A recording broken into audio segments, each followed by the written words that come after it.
We have a directly elected mayor. It's a new model of leadership, and we've done detailed research on whether it makes a difference, and the answer is yes, it does, but it also has some limitations. So I'm not a gung-ho advocate of directly elected mayors, but there are some advantages.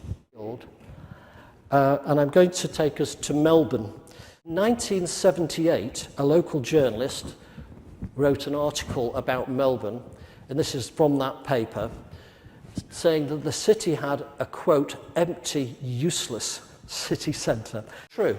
What they'd created in Melbourne was a classic era of urban planning in those days, which was a CBD, as the Americans call it, a central business district downtown with all the offices and the federal government and the agencies of the federal state.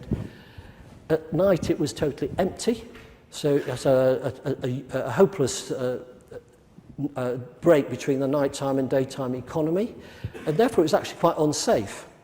So it was in a bad place.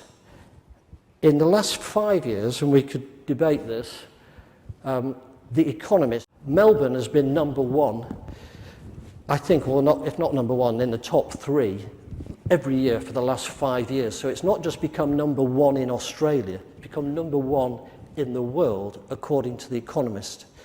So we're talking about a place that was a dump, without a shadow of a doubt, to a place that's now really a world leader in how to create a livable city. How did they do it?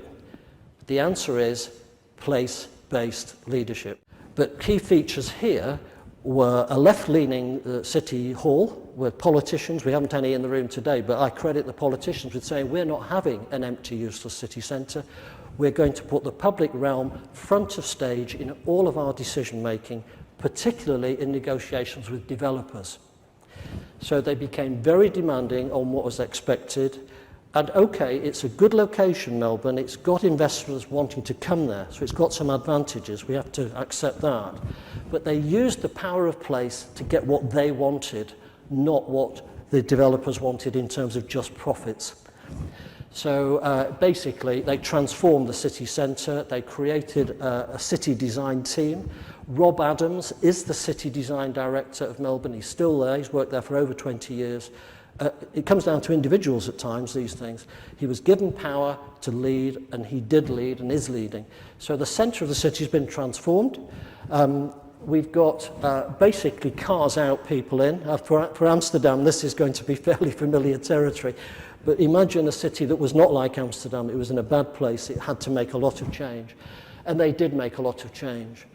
From, I think, 200 or 300 people living in the CBD, they've now got 25,000. By the way, they don't call it a CBD. They changed the name in the 1980s to a CAD, a Central Activities District. This is in urban planning jargon, perhaps, but to try and change how you describe a place. So I give it to you just as one example of quite successful civic leadership.